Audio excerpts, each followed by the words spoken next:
Alright, the honored metal this time is going to be a little bit on the mellow side, but look, I just gave you a whole bunch of death metal and thrash for the reviews, so just chill out and enjoy this. Besides, it's really more about one of my all-time favorite guitar players who has definitely earned his metal cred, and wanted to kind of share this, something I thought was very interesting, and I actually do enjoy it. It'll be in the right time in the right place, but this is about guitar player George Lynch and his band Lynch Mob and the 30th anniversary of Wicked Sensation. Now, if you're familiar with this, and it was a small hit in 1990 when it was released, especially the song, the title track, Wicked Sensation, then you probably remember it, probably think, hey, you know what, I don't remember it being like that mellow. Well, this version is. This is not a remixed version of it. It's not just a re-release of it. This is a totally reimagined and re-recorded version of the original album in its entirety.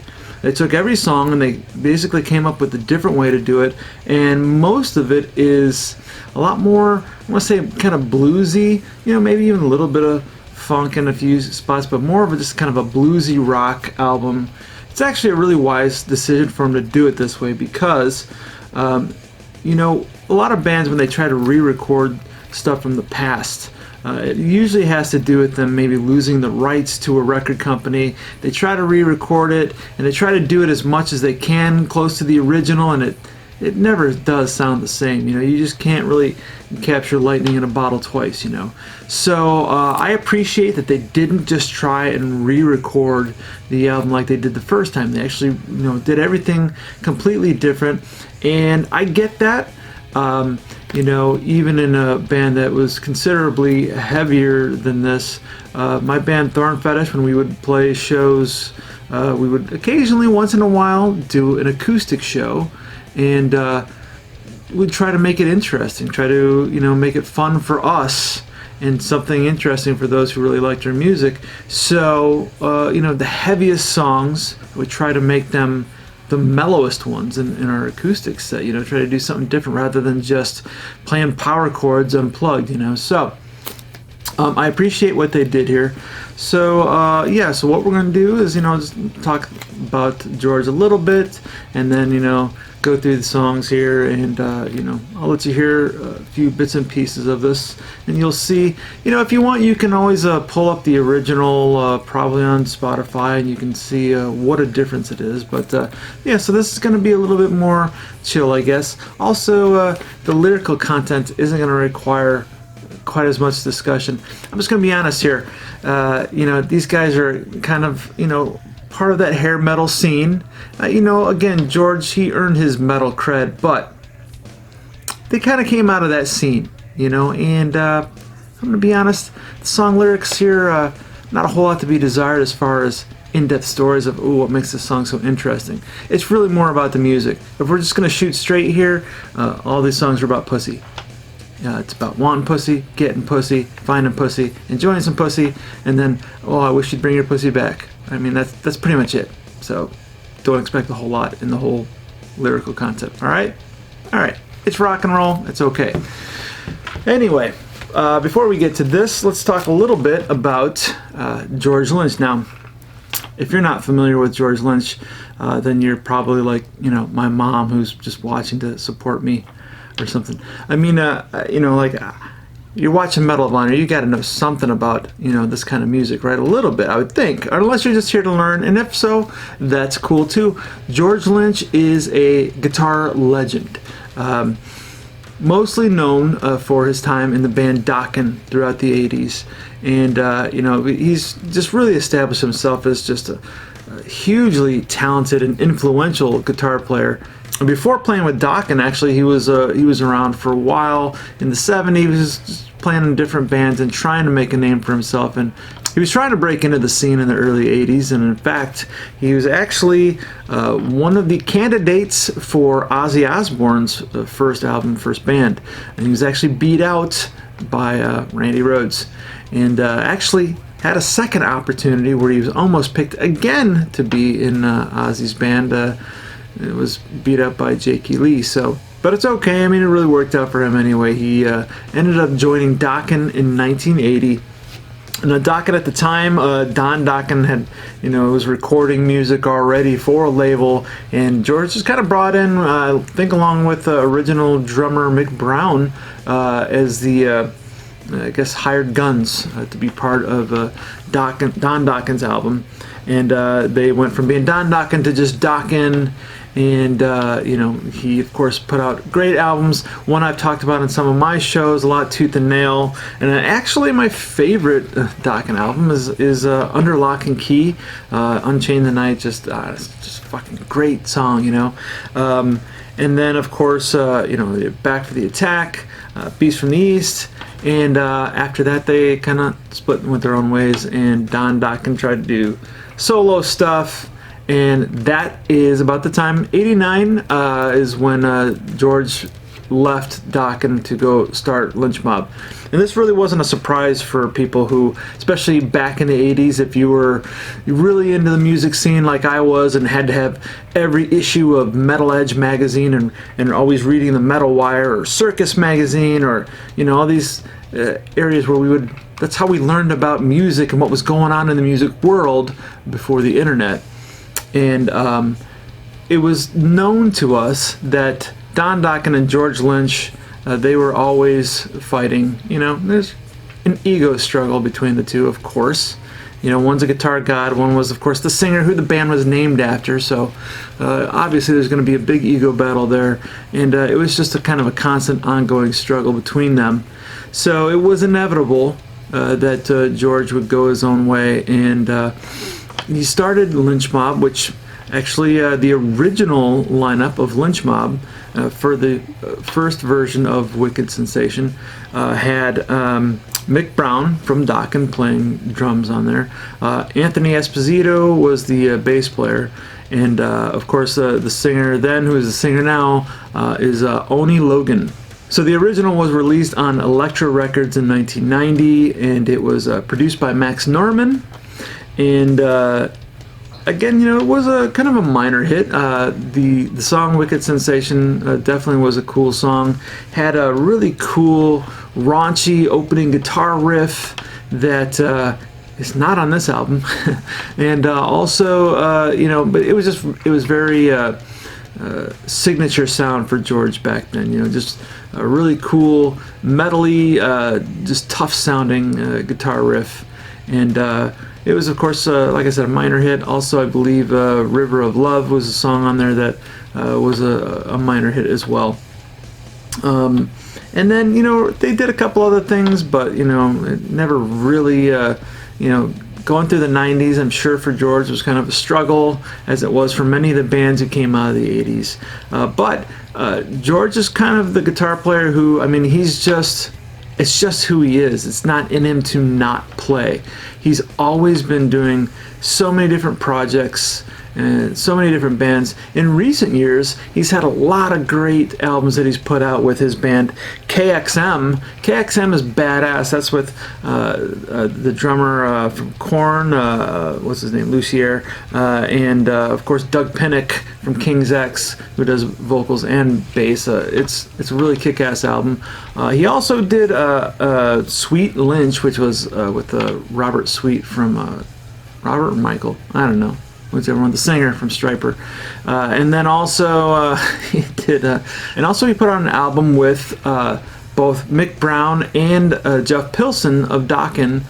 They put out a band single album called The End Machine, which is actually really cool too, worth checking out, and you can check out most of the stuff on Spotify. So yeah, after 30 years, George and Oni Logan got back together and said, hey, this was an album that was something we were really proud of, something that they, again, they did their own thing, and people really enjoyed it. There's a lot of fans for Lynch Mob, and there still are actually. And so they just said, let's just do something different with it, something that we have always loved, and just kind of transition it to maybe the way that we're feeling these days. And you gotta respect bands that have a lot of variety and capable of doing different things. A really great musician doesn't just play one kind of music all the time. So I mean, seeing this stuff reimagined, and again, they're not trying to necessarily take away what they did before. It's just a way of them, kind of breathing new life into it for themselves. And this, it even actually says here, it's the Reimagined 30th anniversary edition. Even the artwork on here is totally new. It looks very similar to the original, of course, but this is done by a comic book artist from the Midwest named Andrew Owens, who basically kind of just redid that and paid tribute to it. And you'll see the big hype sticker on here. This is actually, I need to leave this on here because this is limited to 500 copies, and it has my number on here. Number 469 is this one. 69, dude. 469. Also interesting that these are to be played at 45 RPM on your record player. So anyway, so again, let's talk a little bit about the songs here. I'm going to start you off with what was the real shock to me. I mean, I knew it was reimagined, I knew it was rewritten, but the opening track is the title track, Wicked Sensation. And when I first heard it, I thought, oh man, this is not what I thought, because I was expecting that raunchy George Lynch guitar tone, and it wasn't there. But it was just a way to set the pace of here's what the album's gonna sound like. Check this out. 30 years later, when I'm searching for this feeling that's crawling in my veins. Well, I'm on the inside, I wanna get out. Oh, I need that color, there ain't no doubt. No, yeah. Oh, it feels so good, up and down and in and out. Let's make the sound start. Yeah, well, I'm coming on for you now. For you now.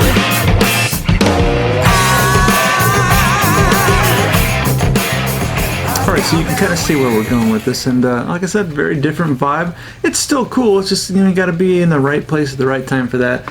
And lyrical content for that, it's about, wanting some pussy. Got that wicked sensation, I want some. That's what he's saying, right? So like I said, all these songs are like that, including this song, River of Love, which again, I think it was one of the singles of the original, and had a good, cool rock groove to it, and it's a little bit different this time. It's still got a good groove to it, of course, but this is River of Love, and this is about getting some pussy.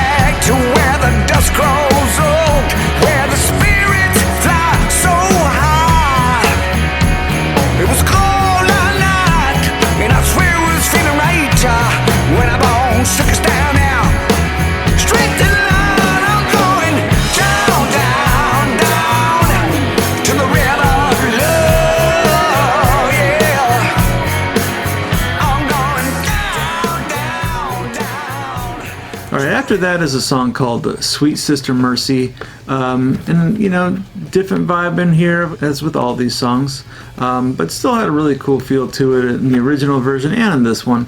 Sweet Sister Mercy is it's about missing some pussy, I guess. Track number 4 on this is All I Want. That one is it's, what can I tell you, it's about craving some pussy. That's all I want. Number 5 is a track called Hell Child, and it's kind of one of those standard songs from the 80s where everyone's had their own track about how much of a bad boy they were. So instead of just being a bad boy, it's a hell child. So check this out. The finger that leads you, the fate that sees you, and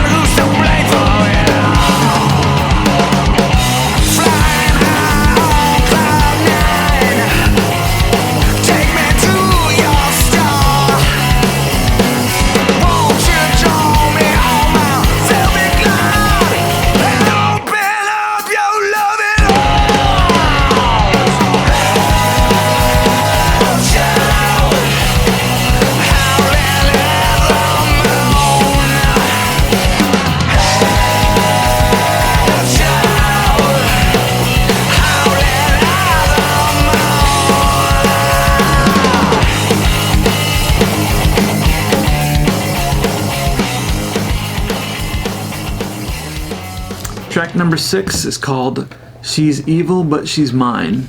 So, you know, it means it's evil pussy, I guess, you know.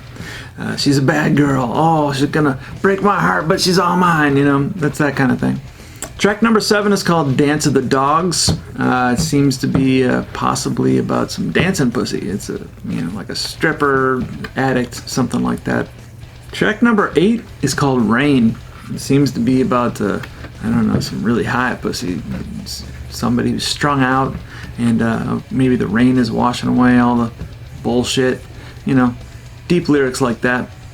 Track number 9 is called Bed of Roses. This song seems to be about getting burned by some pussy. You know, it's sort of that attitude of, you know, you've cheated on me for the 10th time, damn it. That's what all these fucking hair bands always sound like when they're whiny songs about, you know, this time I'm really leaving you, kind of bullshit. So, I don't know, I don't get it. But anyway, here is Bed of Roses.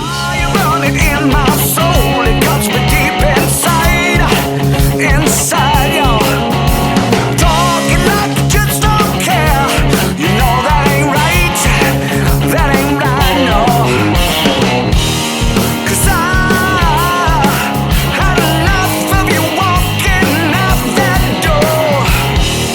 I realized you never changed, no. Never said it'd be no bed of roses.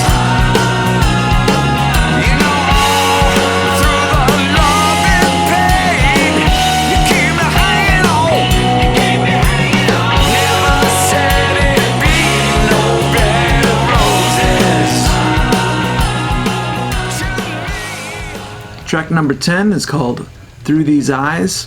It's about long lost pussy. Track number 11 is called For a Million Years.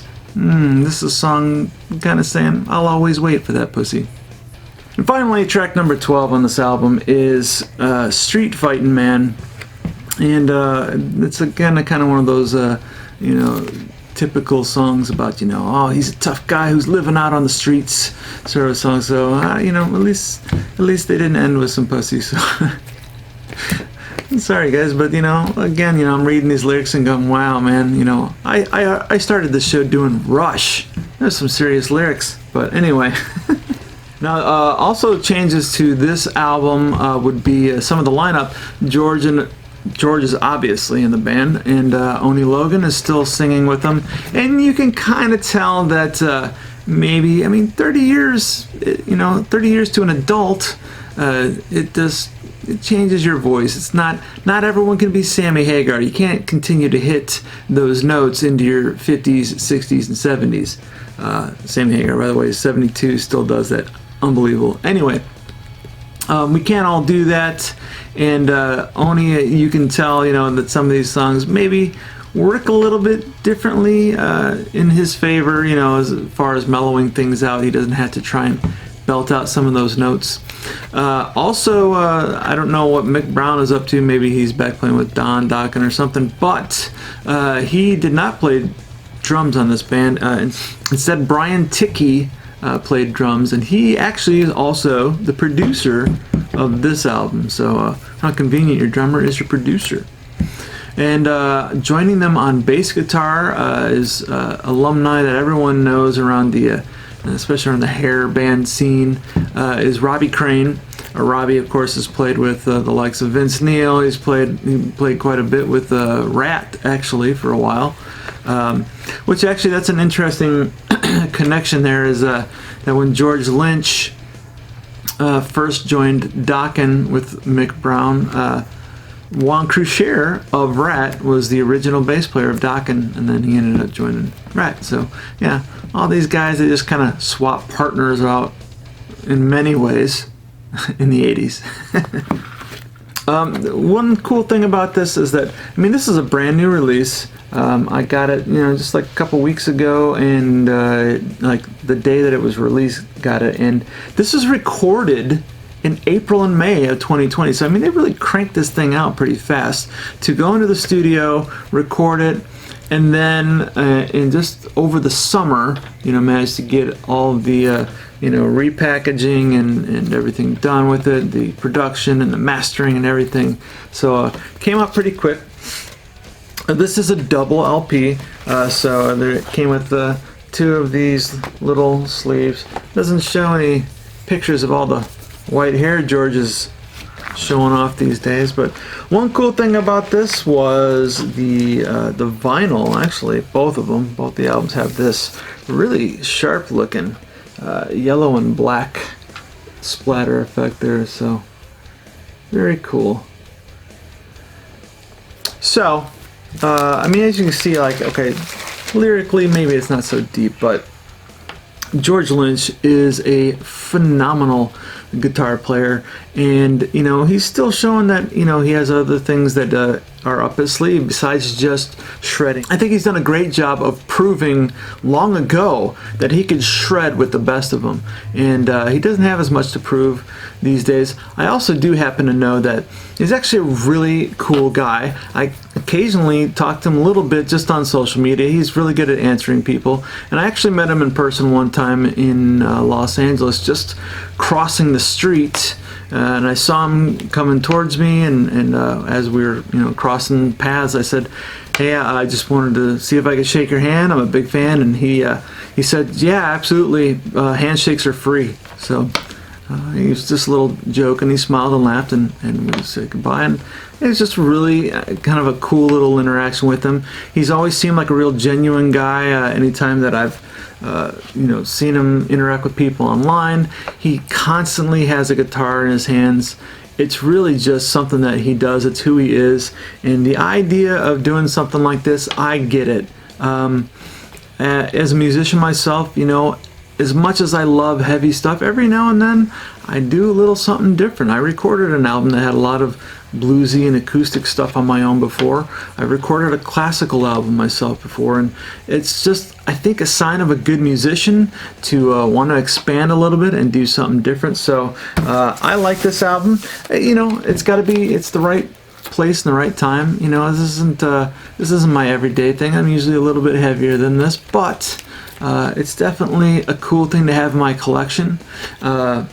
Yeah, and again, anything that George Lynch plays on, I'd buy. So anyway, that's gonna be it for this Honored Metal. So I'll come up with something. Actually, I have a few ideas. I'll try and get something much heavier next time for you. But yeah, anyway, let's get back to closing out the show.